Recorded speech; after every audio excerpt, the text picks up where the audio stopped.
हाँ जी, तो b is equal to mu not upon 4 pi I A square into 2 pi upon की है x square plus a square दी power 3/2। ਇਹ ਸਾਡੇ ਕੋਲੇ ਕੀ ਹੈ ਮੇਨ ਫਾਰਮੂਲਾ ਹੈ, ਇਹਨੂੰ ਮੈਂ ਇਕੁਏਸ਼ਨ ਲਿਖ ਦੇਣਾ ਸਟਾਰ। ਹੁਣ ਅਸੀਂ ਇਹਦੇ ਕੁਝ ਸਪੈਸ਼ਲ ਕੇਸ ਡਿਸਕਸ ਕਰਨੇ ਨੇ।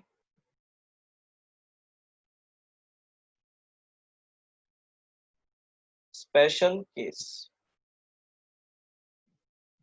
केसेस ने पहला केस की है फर्स्ट केस की है बच्चे के मान लो साडे कोले की है एक सर्कुलर की है कंडक्टर सीगा, कोई सर्कुलर रिंग सी, ठीक है, कुछ भी कर दो सी, जिदा रेडियस कितना सीगा, जिदा रेडियस सी ए, ठीक है, जिहड़ा पॉइंट पी है ना, अगर असी इस पॉइंट पी नू बहुत ज्यादा दूर कंसीडर करिए तो पी पॉइंट दा ए सेंटर ओ तो असी डिस्टेंस की लिखा सी x, मतलब असी जे कहिए if x is very greater than a, कि अगर साडे कोल जिहड़ा साडा जिहड़ा ऑब्जर्वेशन पॉइंट है जिथे असी मैग्नेटिक फील्ड फाइंड करना चाहुंदे हां ओह इस रिंग दे रेडियस दे नालों बहुत ज्यादा वड्डा हैगा, तो इक्वेशन जिहड़ी स्टार है वो की बनेगी b is equal to mu not upon 4 pi I A square 2 पाई। देखो x is very greater than a, ਇਹਦਾ मतलब ਅਸੀਂ a ਨੂੰ ਨਿਗਲੈਕਟ ਕਰ ਦਾਂਗੇ ਤਾਂ ਬਚੇਗਾ ਕਿ x ਦੀ ਸਕੁਅਰ ਦੀ ਪਾਵਰ 3/2 ਤਾਂ ਸਕੁਅਰ ਨਾਲ रूट कैंसिल हो जाऊगा ਤਾਂ ਬਚੇਗਾ ਕਿ x the cube.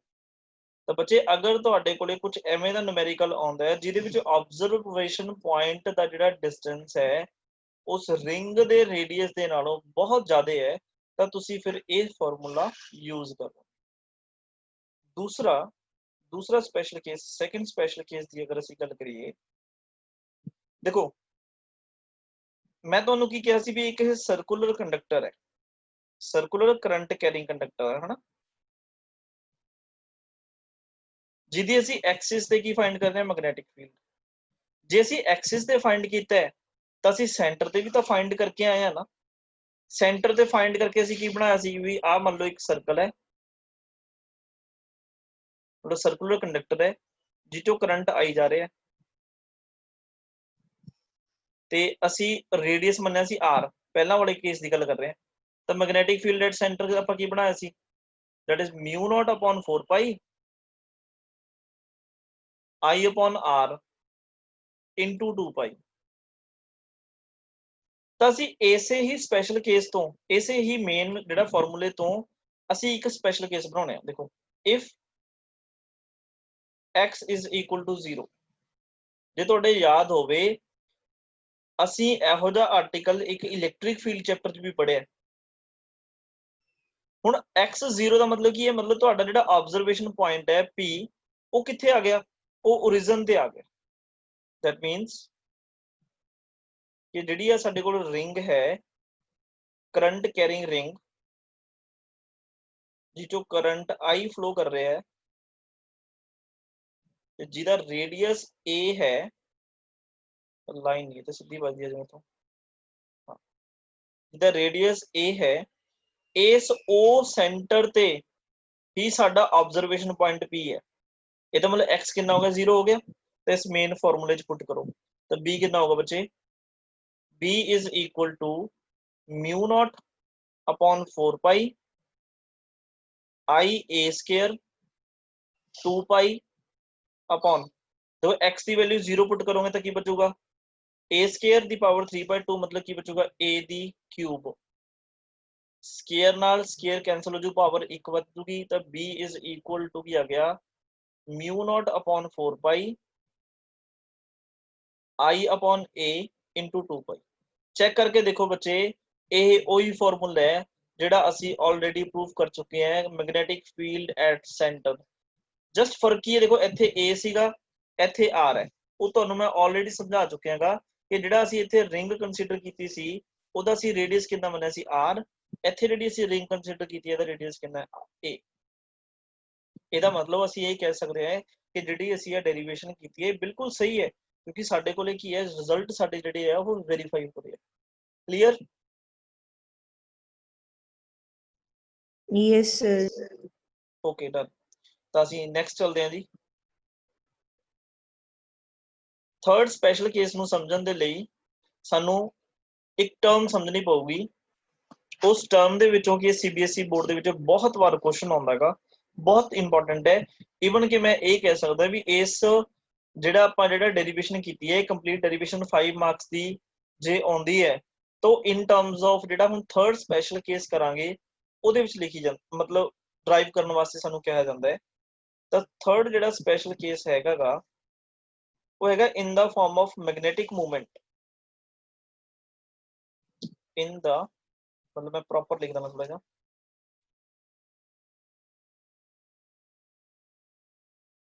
Formula of magnetic field at point P in terms of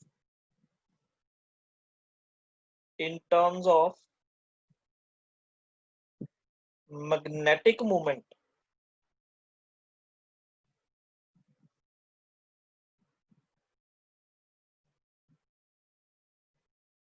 capital है। तो इस स्पेशल केस ਨੂੰ ਸਮਝਣ ਦੇ ਲਈ ਪਹਿਲਾਂ ਅਸੀਂ ਮੈਗਨੈਟਿਕ ਮੂਵਮੈਂਟ ਹੁੰਦੀ ਕੀ ਅਸੀਂ ਇਹ ਸਮਝਣਾ। ਇੱਕ ਨੰਬਰ ਦੀ ਇਹ ਡੈਫੀਨੇਸ਼ਨ ਵੀ ਪੇਪਰ 'ਚ ਪੁੱਛ ਲੈਂਦੇ ਨੇ।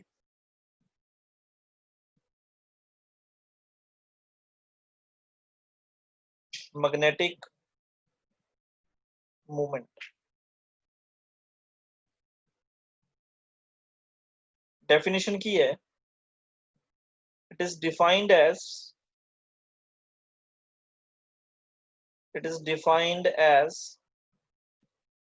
the product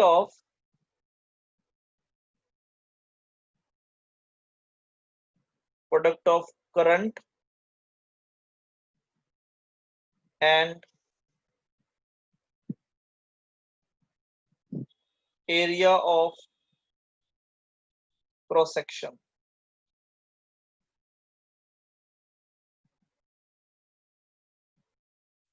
is defined as the product of current and area of cross section।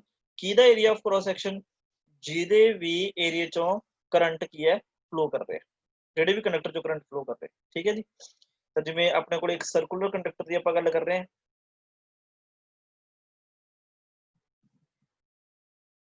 ਜਿਹਦੇ ਵਿੱਚੋਂ ਕਰੰਟ ਫਲੋ ਕਰ ਰਿਹਾ I ਤੇ ਜਿਹਦਾ ਰੇਡੀਅਸ ਹੈਗਾ A। ਤਾਂ ਇਹਦੀ ਜਿਹੜੀ ਮੈਗਨੈਟਿਕ ਮੂਵਮੈਂਟ ਹੋਏਗੀ M I into area M I। ਅੱਛਾ ਏਰੀਆ ਨੂੰ ਅਸੀਂ ਕੀ ਲਿਖ ਸਕਦੇ ਹਾਂ ਪਾਈ, ਵੈਸੇ ਤਾਂ ਦੇਖੋ ਹੁੰਦਾ R ਸਕੁਅਰ। ਦੇਖੋ ਆਪਣੀ ਕੀ ਹੈ ਜਨਰਲ ਟਾਕ ਹੁੰਦੀ ਹੈ ਪਾਈ R ਸਕੁਅਰ, ਪਰ ਧਿਆਨ ਰੱਖਣਾ ਵੀ ਰੇਡੀਅਸ ਕੌਣ ਹੈ A, ਤਾਂ ਕੀ ਬਣੂਗਾ ਪਾਈ A ਸਕੁਅਰ। ਇਹ ਮੈਗਨੈਟਿਕ ਮੂਵਮੈਂਟ ਦਾ ਫਾਰਮੂਲਾ ਹੈ। देखो मैग्नेटिक मूवमेंट हुंदी की है, it is a property of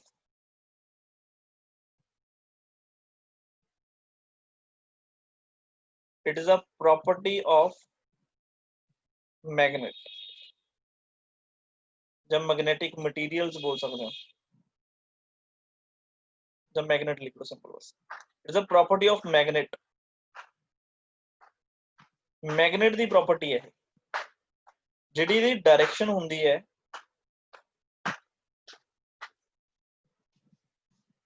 वो हुंदी है साउथ टू नॉर्थ। ਹੁਣ ਦੇਖੋ ਤੁਹਾਨੂੰ ਥੋੜਾ ਜਿਹਾ ਮੈਂ ਰਿਲੇਟ ਕਰਾਉਣਾ ਜਿੱਦਾਂ ਤੁਹਾਨੂੰ ਇਹ ਕਨਸੈਪਟ ਹੋਰ ਜ਼ਿਆਦਾ ਵਧੀਆ ਅੰਡਰਸਟੂਡ ਹੋ ਜਾਊਗਾ। ਜਿਵੇਂ ਅਸੀਂ ਇਲੈਕਟ੍ਰਿਕ ਫੀਲਡ ਪੜਿਆ ਨਾ, ਚਾਰਜ ਕਰਕੇ ਅਸੀਂ ਕੀ ਪੜਿਆ ਸੀਗਾ ਇਲੈਕਟ੍ਰਿਕ ਫੀਲਡ। ਤੇ ਇਲੈਕਟ੍ਰਿਕ ਫੀਲਡ ਦੀ ਡਾਇਰੈਕਸ਼ਨ ਕੀ ਹੁੰਦੀ ਸੀ ਪੋਜ਼ਿਟਿਵ ਟੂ ਨੈਗੇਟਿਵ। ਫਿਰ ਅਸੀਂ ਚਾਰਜ ਦੇ ਕੰਬੀਨੇਸ਼ਨ ਕਰਕੇ, मतलब ਜਦੋਂ ਦੋ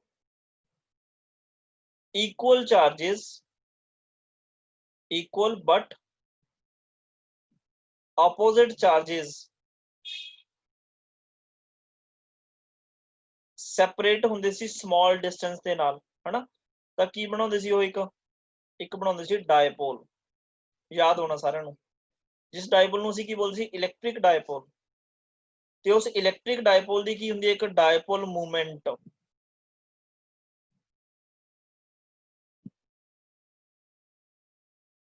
ਤੇ ਜਿਹਦਾ ਫਾਰਮੂਲਾ ਕੀ ਹੁੰਦਾ ਸੀ, that is p vector is equal to q into 2a vector। ਤਾਂ ਬੱਚੇ ਜਿੱਦਾਂ ਚਾਰजेस ਦੀ, ਦੋ charges the equal and opposite charges the dipole ਦੀ ਇੱਕ ਡਾਇਪੋਲ ਮੂਵਮੈਂਟ ਹੁੰਦੀ ਹੈ, ਐਜ਼ ਇਟ ਇਜ਼ ਜਿਹੜਾ ਇੱਕ ਮੈਗਨੇਟ ਹੈ, ਮੈਗਨੇਟ ਦੇ ਵੀ ਦੋ ਪੋਲ ਹੁੰਦੇ ਨੇ, ਇੱਕ ਨਾਰਥ ਪੋਲ, ਇੱਕ ਸਾਊਥ ਪੋਲ। ਹੁਣ ਆਪਾਂ ਨੂੰ ਪਤਾ ਇਸ ਮੈਗਨੇਟ ਕਰਕੇ ਕੀ ਇੱਕ ਮੈਗਨੈਟਿਕ ਫੀਲਡ ਵੀ ਬਣਦਾ ਹੈ, ਜਿਵੇਂ ਚਾਰਜ ਕਰਕੇ ਇੱਕ ਇਲੈਕਟ੍ਰਿਕ ਫੀਲਡ ਬਣਦਾ ਸੀ। ਤੇ ਇਸ ਮੈਗਨੇਟ ਦੀ ਆਪਣੀ ਕੀ ਹੁੰਦੀ ਹੈ, ਇਸ ਮੈਗਨੇਟ ਦੀ ਆਪਣੀ ਕੀ ਹੁੰਦੀ ਹੈ, ਇੱਕ ਮੈਗਨੈਟਿਕ ਮੂਵਮੈਂਟ ਹੁੰਦੀ ਹੈ।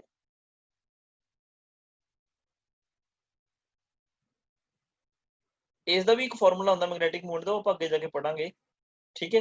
ਇੱਕ ਸਰਕੂਲਰ ਕਰੰਟ ਕੈਰਿੰਗ ਕੰਡਕਟਰ ਦਾ, ਹੁਣ ਮੈਂ ਇੱਥੇ ਕਿਉਂ ਗੱਲ ਕਰ ਰਿਹਾ ਮੈਗਨੈਟਿਕ ਮੂਵਮੈਂਟ ਦੀ, ਕਿਉਂਕਿ ਹੁਣ ਅਸੀਂ ਪੜਨ ਜਾ ਰਹੇ ਹਾਂ ਕਿ ਜਿਹੜਾ ਸਰਕੂਲਰ ਕਰੰਟ ਕੈਰਿੰਗ ਕੰਡਕਟਰ ਹੈ ਨਾ, ਸਰਕੂਲਰ करंट कैरिंग कंडक्टर है जो, वो बच्चे बिहेव करता है, behave as a magnet, which is very very important। ਤਾਂ ਜਦੋਂ ਇੱਕ circular current carrying conductor magnet ਦੀ ਤਰ੍ਹਾਂ ਬਿਹੇਵ ਕਰੂਗਾ, that means ਉਹਦੀ ਕੀ ਹੋਏਗੀ, ਇੱਕ ਮੈਗਨੈਟਿਕ ਮੂਵਮੈਂਟ। ਤੇ ਉਸ ਮੈਗਨੈਟਿਕ ਮੂਵਮੈਂਟ ਨੂੰ ਕੈਲਕੂਲੇਟ ਕਰਨ ਦਾ ਫਾਰਮੂਲਾ ਕੀ ਹੈ, I into ਏਰੀਆ।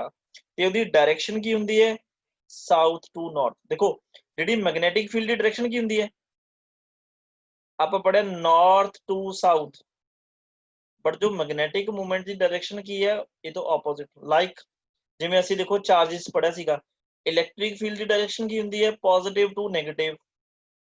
ਤੇ ਜੋ ਡਾਇਪੋਲ ਮੂਵਮੈਂਟ ਦੀ ਡਾਇਰੈਕਸ਼ਨ ਹੈ, ਉਹ ਤੁਹਾਡੇ ਯਾਦ ਹੋਊਗਾ ਉਹ ਕੀ ਸੀਗੀ, ਨੈਗੇਟਿਵ ਟੂ ਪੋਜ਼ਿਟਿਵ।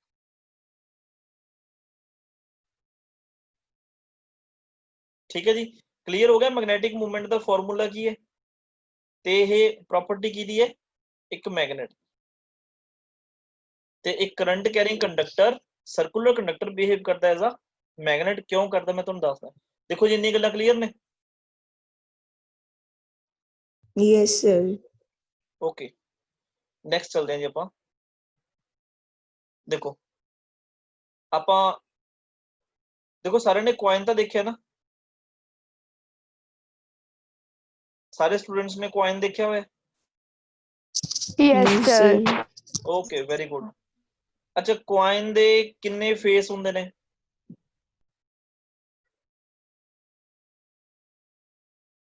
ਬੋਲੋ ਵੀ। ਕੁਆਇਨ ਦੇ ਕਿੰਨੇ ਫੇਸ ਹੁੰਦੇ ਨੇ, दो सर। ਵੈਰੀ ਗੁੱਡ, ਦੋ। ਇੱਕ ਹੈਡ ਤੇ ਇੱਕ ਟੇਲ। Tail, very good. ਤਾਂ ਮੈਂ ਇਸ ਐਗਜ਼ਾਮਪਲ ਦੇ ਜ਼ਰੀਏ ਹੀ ਤੁਹਾਨੂੰ ਸਮਝਾਉਂਗਾ ਕਿ ਇੱਕ ਸਰਕੂਲਰ ਕੰਡਕਟਰ ਦੇ ਵੀ ਬੱਚੇ ਦੋ ਫੇਜ਼ ਹੁੰਦੇ ਨੇ। ਜਿਵੇਂ ਅਸੀਂ ਉਹਦੇ ਵਿੱਚ ਬੋਲਦਾ ਹੈਡ ਟੇਲ, ਇਹਦੇ ਵਿੱਚ ਅਸੀਂ ਕੀ ਬੋਲਾਂਗੇ, ਧਿਆਨ ਨਾਲ ਦੇਖਿਓ। ਤਾਂ ਤੁਹਾਡੇ ਸਾਹਮਣੇ ਕੀ ਹੈ, ਇੱਕ ਮੈਂ ਕੰਡਕਟਰ ਦਿਖਾਉਣਾਗਾ, ਸਰਕੂਲਰ ਕੰਡਕਟਰ।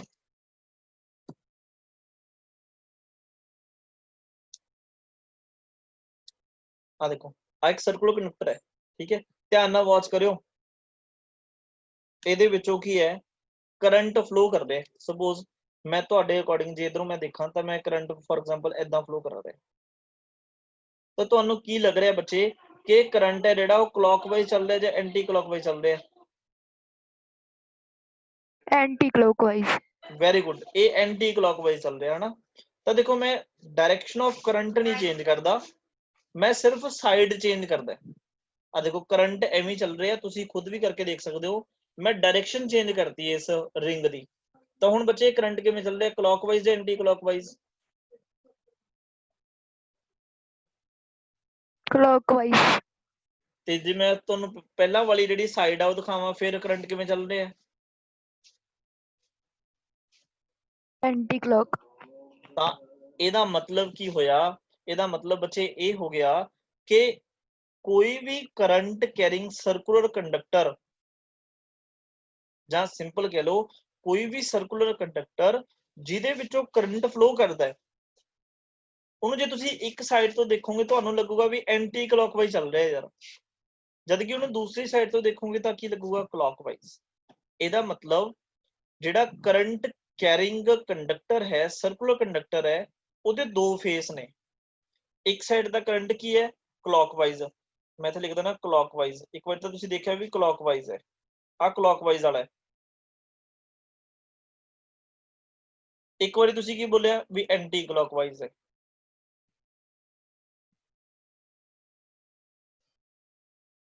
ਤਾਂ ਬੱਚੇ ਜਦੋਂ ਵੀ ਕਰੰਟ ਐਂਟੀ ਕਲੌਕਵਾਈਜ਼ ਚੱਲਦਾ ਨਾ, ਤਾਂ ਉਹ ਫੇਸ ਜਿਹੜਾ ਤੁਸੀਂ ਦੇਖ ਰਹੇ ਹੋ ਜਿਹਦੇ ਵਿੱਚ ਕਰੰਟ ਐਂਟੀ ਕਲੌਕਵਾਈਜ਼ ਚੱਲ ਰਿਹਾ ਹੈ, ਉਹਨੂੰ ਅਸੀਂ ਨਾਰਥ ਪੋਲ ਬੋਲਦੇ ਹਾਂ।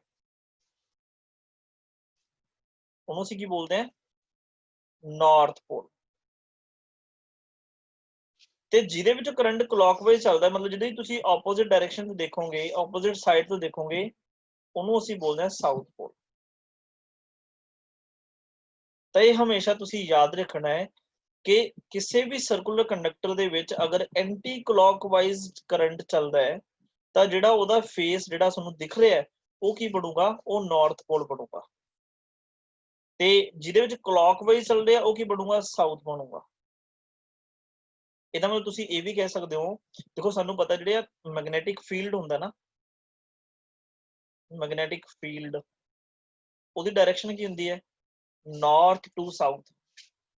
ਇਹਦਾ ਮਤਲਬ ਨਾਰਥ ਤੋਂ ਲਾਈਨਾਂ ਬਾਹਰ ਨਿਕਲਦੀਆਂ ਨੇ ਮੈਗਨੈਟਿਕ ਫੀਲਡ ਲਾਈਨ।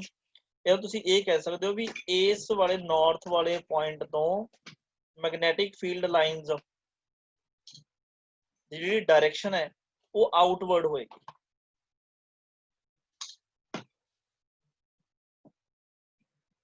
ਤੇ ਸਾਊਥ ਦੇ ਵਿੱਚ ਕੀ ਇਹ ਲਾਈਨਸ ਐਂਟਰ ਕਰਦੀਆਂ ਨੇ।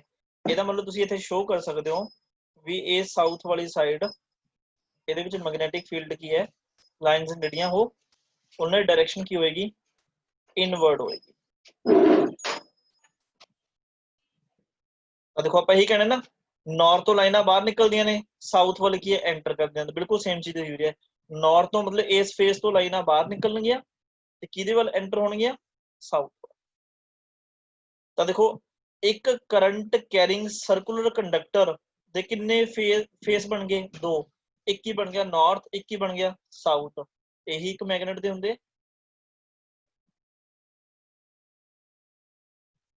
ਇਸੇ ਕਰਕੇ ਅਸੀਂ ਫਿਰ ਕਰੰਟ ਕੈਰਿੰਗ ਸਰਕੂਲਰ ਕੰਡਕਟਰ ਨੂੰ ਕੀ ਬੋਲਦੇ ਆ? ਮੈਗਨੇਟ। ਤਾਂ ਆਪਾਂ ਕੀ ਲਿਖਾਂਗੇ? ਆ ਸਰਕੂਲਰ, ਸਭ ਤੋਂ ਇੰਪੋਰਟੈਂਟ ਕਨਸੈਪਟ ਹੈ ਇਸ ਚੀਜ਼ ਦਾ ਇਹ, circular current carrying conductor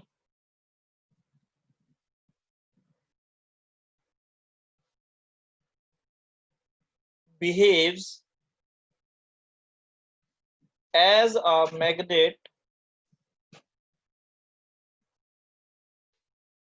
because its one face becomes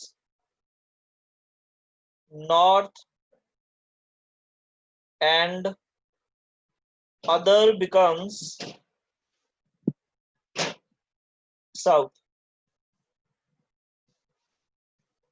ਹੁਣ ਦੇਖੋ ਜੋ ਕਰੰਟ ਕੈਰਿੰਗ ਕੰਡਕਟਰ ਇੱਕ ਮੈਗਨੇਟ ਦੀ ਤਰ੍ਹਾਂ ਬਿਹੇਵ ਕਰਦਾ ਹੈ ਤਾਂ ਮੈਂ ਤੁਹਾਨੂੰ ਕੀ ਲਿਖਾਇਆ ਵੀ ਉਹਦੀ ਇੱਕ ਮੈਗਨੈਟਿਕ ਮੂਵਮੈਂਟ ਵੀ ਹੋਏਗੀ। ਤੇ ਉਸ ਮੈਗਨੈਟਿਕ ਮੂਵਮੈਂਟ ਨੂੰ ਕੈਲਕੂਲੇਟ ਕਰਨ ਦਾ ਜਿਹੜਾ ਫਾਰਮੂਲਾ ਹੈ ਉਹ ਤੁਹਾਨੂੰ ਪਤਾ ਹੈ ਵੀ ਕੀ ਹੈ। ਠੀਕ ਹੈ ਜੀ। ਤਾਂ ਇਸ ਚੀਜ਼ ਦਾ ਕੀ ਹੈ ਤੁਸੀਂ ਧਿਆਨ ਰੱਖਣਾ। ਕਲੀਅਰ ਹੋ ਗਿਆ ਜੀ ਇਹ? Yes, sir. ਹੁਣ ਕਈ ਬੱਚਿਆਂ ਨੂੰ ਮਤਲਬ ਜਿਹੜੀ ਕਿ ਪ੍ਰੋਬਲਮ ਰਹਿੰਦੀ ਹੈ ਕਿ ਉਹਨਾਂ ਨੂੰ ਇਹ ਨਹੀਂ ਯਾਦ ਹੁੰਦਾ, ਵੈਸੇ ਤਾਂ ਸਿੰਪਲ ਹੈ, ਕੋਈ ਔਖਾ ਕੰਮ ਨਹੀਂਗਾ, ਵੀ ਜਦੋਂ ਕਰੰਟ ਕਲੌਕਵਾਈਜ਼ ਚੱਲੂਗਾ ਜੀ ਉਦੋਂ ਨਾਰਥ ਪੋਲ ਬਣੂਗਾ ਕਿ ਸਾਊਥ ਪੋਲ ਬਣੂਗਾ। ਤਾਂ ਉਹਨਾਂ ਵਾਸਤੇ ਵੀ ਇੱਕ ਸੋਲੂਸ਼ਨ ਹੈਗਾਗਾ। ਉਹ ਸੋਲੂਸ਼ਨ ਕੀ ਹੈ ਮੈਂ ਤੁਹਾਨੂੰ ਦੱਸ ਦਾਂਗਾ, ਬੜਾ ਸਿੰਪਲ ਜਿਹਾ। ਆ ਦੇਖੋ ਤੁਸੀਂ ਕੀ ਇੱਕ ਸਰਕਲ ਡਰਾ ਕਰ ਲਓ। ਸਪੋਜ਼ ਉਹਦੇ ਵਿੱਚ ਕਰੰਟ ਤੁਹਾਨੂੰ ਲੱਗ ਰਿਹਾ ਵੀ ਇਦਾਂ ਫਲੋ ਕਰ ਰਿਹਾ, ਮਤਲਬ ਇਹ ਐਂਟੀ ਕਲੌਕਵਾਈਜ਼ ਹੋ ਗਿਆ। ਤਾਂ ਜਿਵੇਂ ਕਰੰਟ ਫਲੋ ਕਰ ਰਿਹਾ ਨਾ ਉਸੇ ਹੀ ਡਾਇਰੈਕਸ਼ਨ 'ਚ ਐਰੋ ਲਗਾ ਦਿਓ, ਮਤਲਬ ਕਰੰਟ ਉੱਪਰ ਜਾ ਰਿਹਾ ਤਾਂ ਐਰੋ ਅਪਵਰਡ ਡਾਇਰੈਕਸ਼ਨ 'ਚ ਲਾ ਦਿਓ, ਕਰੰਟ ਨੀਚੇ ਆ ਰਿਹਾ ਤਾਂ ਐਰੋ ਡਾਊਨਵਰਡ ਲਾ ਦਿਓ। ਤਾਂ ਜਿਹੜੇ ਦੇ ਦੋ ਆ ਐਂਡ ਪੁਆਇੰਟਸ ਹੋਣਗੇ ਇਹਨੂੰ ਆਪਸ ਵਿੱਚ ਮਿਲਾ ਦਿਓ ਤਾਂ ਕੀ ਬਣ ਗਿਆ, ਦੇਖੋ ਇਹ ਨਾਰਥ ਬਣ ਗਿਆ। ਤਾਂ ਇਦਾਂ ਵੀ ਤੁਸੀਂ ਧਿਆਨ 'ਚ ਰੱਖ ਸਕਦੇ ਹੋ। ਕਲੀਅਰ? ਤੁਸੀਂ ਸਿਰਫ ਐਂਟੀ Yes, sir. ਕਲੌਕਵਾਈਜ਼ ਦਾ ਧਿਆਨ ਰੱਖਣਾ ਹੈਗਾ। ਜੇ ਐਂਟੀ ਕਲੌਕਵਾਈਜ਼ ਆਪਾਂ ਨੂੰ ਪਤਾ ਲੱਗ ਗਿਆ ਵੀ ਨਾਰਥ ਬਣਦਾ ਹੈ ਤਾਂ ਡੈਫੀਨਿਟਲੀ ਕਲੌਕਵਾਈਜ਼ ਕੀ ਬਣੇਗਾ, ਸਾਊਥ ਬਣੇਗਾ। ਸੇਮ ਪੋਲੈਰਿਟੀ ਨਹੀਂ ਹੋ ਸਕਦੀ, ਇੱਕ ਨਾਰਥ ਹੋਏਗਾ ਇੱਕ ਹੀ ਹੋਏਗਾ ਸਾਊਥ ਹੋਏਗਾ। ਹੁਣ ਆਪਾਂ ਹੁਣ ਜਿਹੜਾ ਆਪਾਂ ਥਰਡ ਸਪੈਸ਼ਲ ਕੇਸ ਜਿਹੜਾ ਆਪਾਂ ਕਰ ਰਹੇ ਸੀ ਜਿਹਦੇ ਲਈ ਆਪਾਂ ਸਭ ਕੁਝ ਇਹ ਕੀਤਾ ਉਹ ਇਹ ਵਾਲਾ। ਤਾਂ ਜਿਹੜਾ ਮੇਨ ਫਾਰਮੂਲਾ ਸੀ ਆਪਣੇ ਕੋਲੇ ਕੀ ਸੀ, ਉਹ B is equal to mu naught upon 4 pi I a square 2 pi upon ਕੀ ਹੈ x square plus a square the power 3 by 2। ਤਾਂ ਦੇਖੋ ਆਪਾਂ ਲਿਖਿਆ ਕੀ ਹੈ, B the formula in terms of magnetic movement ਲਿਖਣਾ ਹੈ। ਤਾਂ ਆਪਾਂ ਨੂੰ ਪਤਾ ਮੈਗਨੈਟਿਕ ਮੂਵਮੈਂਟ ਕੀ ਹੁੰਦੀ ਹੈ, I into ਏਰੀਆ, ਏਰੀਆ ਮਤਲਬ ਪਾਈ a square। ਤਾਂ ਇਸ ਐਕਸਪ੍ਰੈਸ਼ਨ ਦੇ ਵਿੱਚ ਦੇਖੋ I ਵੀ ਹੈਗਾ, a square ਵੀ ਹੈਗਾ, ਪਾਈ ਵੀ ਹੈਗਾ। ਤਾਂ B ਕੀ ਬਣ ਗਿਆ ਜੀ, mu naught upon 4 pi ਇਹ ਬਣ ਗਿਆ ਆਪਣੇ ਕੋਲੇ 2m upon x square plus a square the power 3 by 2।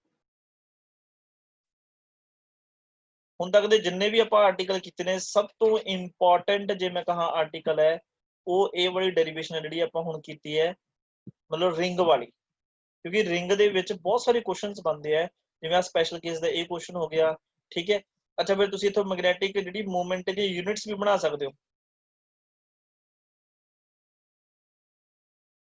ਐਸੇ ਯੂਨਿਟ ਇਹਦੇ ਕੀ ਹੋਣਗੇ, ਕਰੰਟ ਦੇ ਕੀ ਹੁੰਦੇ ਨੇ ਐਂਪੀਅਰ, ਅੱਛਾ ਏਰੀਆ ਦੇ ਕੀ ਹੁੰਦੇ ਨੇ ਮੀਟਰ ਸਕੁਅਰ, ਇਹਦੇ ਐਸਆਈ ਯੂਨਿਟ ਨੇ। ਇੱਥੋਂ ਤੁਹਾਨੂੰ 1 ਨੰਬਰ ਦਾ ਕੁਐਸਚਨ ਬਣ ਸਕਦਾ ਹੈ। ਅੱਛਾ ਤੁਹਾਨੂੰ ਇਹਦੀ ਡੈਫੀਨੇਸ਼ਨ ਪੁੱਛ ਸਕਦੇ ਆ, ਤੁਹਾਨੂੰ ਡਾਇਰੈਕਟ 1 ਨੰਬਰ ਦੇ ਵਿੱਚ ਰਿਲੇਸ਼ਨ ਪੁੱਛ ਸਕਦੇ ਆ, ਜਿਵੇਂ ਐਮਸੀਕਿਊ ਹੁੰਦੇ ਨੇ ਨਾ, ਤਾਂ ਉਹਦੇ ਵਿੱਚੋਂ ਕੀ ਹੈ B the formula in terms of magnetic movement ਤੁਹਾਨੂੰ ਗਿਵਨ ਹੋ ਸਕਦਾ ਹੈ। ਤਾਂ ਤੁਹਾਨੂੰ ਕੀ ਹੈ ਡਾਇਰੈਕਟ ਤੁਹਾਨੂੰ ਕੀ ਲਰਨ ਕਰਨਾ ਪੈਣਾ ਹੈ ਹਨਾ। ਤਾਂ ਜਿੰਨੇ ਵੀ ਇਹ ਜਿਹੇ ਡੈਰੀਵੇਸ਼ਨਸ ਹੁੰਦੇ ਆ ਨਾ, ਤਾਂ ਤੁਸੀਂ ਉਹਨਾਂ ਦੇ ਜਿਹੜੇ ਮੇਨ ਫਾਰਮੂਲੇ ਨੇ ਉਹ ਧਿਆਨ 'ਚ ਰੱਖਿਆ ਕਰੋ, ਕਿਉਂਕਿ ਜੇ ਅਲੱਗ-ਅਲੱਗ ਫਾਰਮੂਲੇ ਯਾਦ ਕਰਨ ਲੱਗੇ ਤਾਂ ਬੜੀ ਦਿੱਕਤ ਹੋਊਗੀ।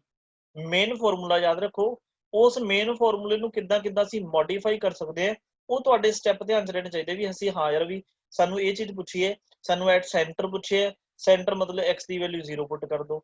ਅੱਛਾ ਸਾਨੂੰ ਇਹ ਕਿਹਾ ਹੋਇਆ ਹੈ ਕਿ ਵੀ ਜਿਹੜਾ x ਹੈ ਉਹ ਬਹੁਤ ਜ਼ਿਆਦਾ ਹੈ a ਨਾਲੋਂ, ਤਾਂ ਇਹਦਾ ਮਤਲਬ ਅਸੀਂ a ਨੂੰ ਨੈਗਲੈਕਟ ਕਰ ਦਿਓ। ਅੱਛਾ ਫਿਰ ਸਾਨੂੰ ਇਹ ਕਿਹਾ ਹੋਇਆ ਵੀ B ਨੂੰ in terms of magnetic movement put ਕਰੋ, ਦੈਟ ਮੀਨਸ ਸਾਨੂੰ ਮੈਗਨੈਟਿਕ ਮੂਵਮੈਂਟ ਦੀ ਡੈਫੀਨੇਸ਼ਨ ਲਾਉਣੀ ਪੈਣੀ ਹੈ, that is equal to ਕੀ ਹੁੰਦੇ I into pi a square। ਤਾਂ ਇਹਦੇ ਅਕੋਰਡਿੰਗ ਤੁਸੀਂ ਮੋਡੀਫਿਕੇਸ਼ਨਸ ਕਰ ਸਕਦੇ ਹੋ, ਠੀਕ ਹੈ ਜੀ, ਕਲੀਅਰ? Yes, sir. ਤਾਂ ਬੱਚੇ ਆਪਣੀ ਜਿਹੜੀ ਐਪਲੀਕੇਸ਼ਨਸ ਨੇ ਜਿਹੜੀਆਂ ਬਾਇਓ-ਸੇਵਰਟਸ ਲਾਅ ਦੀਆਂ ਉਹ ਕੰਪਲੀਟ ਹੋ ਚੁੱਕੀਆਂ ਨੇ, ਠੀਕ ਹੈ। ਟੈਸਟ ਵਾਸਤੇ ਮੈਂ ਤੁਹਾਨੂੰ ਪਹਿਲਾਂ ਹੀ ਅਨਾਉਂਸ ਕਰਦਾ ਕਿ ਬਹੁਤ ਜਲਦੀ ਹੀ ਤੁਹਾਡਾ ਮਤਲਬ ਟੈਸਟ ਹੋਊਗਾ, ਠੀਕ ਹੈ। ਤੇ ਨਾਲ ਤੁਸੀਂ ਪੜ੍ਹਨਾ ਹੈਗਾ, ਕੱਲ ਨੂੰ ਇਹਦੇ ਮੈਂ ਨਿਊਮੈਰੀਕਲ ਦੇ ਕਨਸੈਪਟਸ ਤੁਹਾਨੂੰ ਕਰਾਉਂਗਾ, ਬਹੁਤ ਸਿੰਪਲ ਜਿਹੇ ਨਿਊਮੈਰੀਕਲ ਨੇ, ਠੀਕ ਹੈ। ਉਹਦੇ ਤੁਹਾਨੂੰ ਮੈਂ ਟ੍ਰਿਕਸ ਦੱਸੂਗਾ ਵੀ ਕਿੱਦਾਂ ਅਸੀਂ ਮੈਥਡਸ ਅਪਲਾਈ ਕਰਾਂਗੇ ਉਹਨਾਂ ਨੂੰ ਸੋਲਵ ਕਰਨ ਲਈ, ਠੀਕ ਹੈ ਜੀ। ਸਮਝ ਲੱਗ ਰਿਹਾ ਜੀ ਵਧੀਆ ਸਾਰਿਆਂ ਨੂੰ? Yes, sir. ਬੱਚੇ ਸਾਰਿਆਂ ਨੂੰ ਪੁੱਛ ਰਿਹਾ ਮੈਂ, ਕੱਲੀ ਦੇਖੋ ਮਨਪ੍ਰੀਤ ਹੀ ਮਤਲਬ ਜਾਨੀ ਕੀ ਹੈ ਜਿਹੜੀ ਮਤਲਬ ਕੀ ਹੈ ਰਿਪਲਾਈ ਕਰਦੀ ਹੈ, ਬਾਕੀ ਸਾਰੇ ਸੁਸਤ ਰਹਿੰਦੇ ਨੇ। Yes, sir. ਸਮਝ ਲੱਗ ਰਿਹਾ ਹੈ। Okay good Sir. ਗੁੱਡ। ਦੇਖੋ ਮੈਂ ਤੁਹਾਨੂੰ ਕਿਹਾ ਵੀ ਮੈਨੂੰ ਸਿਰਫ ਇਹੀ ਮੋਟੀਵੇਸ਼ਨ ਚਾਹੀਦੀ ਹੁੰਦੀ ਹੈ, ਵੀ ਇੰਨੀ ਕੁ ਮੋਟੀਵੇਟ ਕਰਦਿਆ ਕਰੋ, ਇਹਦੇ ਨਾਲ ਕੀ ਹੈ ਵਧੀਆ ਤਰੀਕੇ ਨਾਲ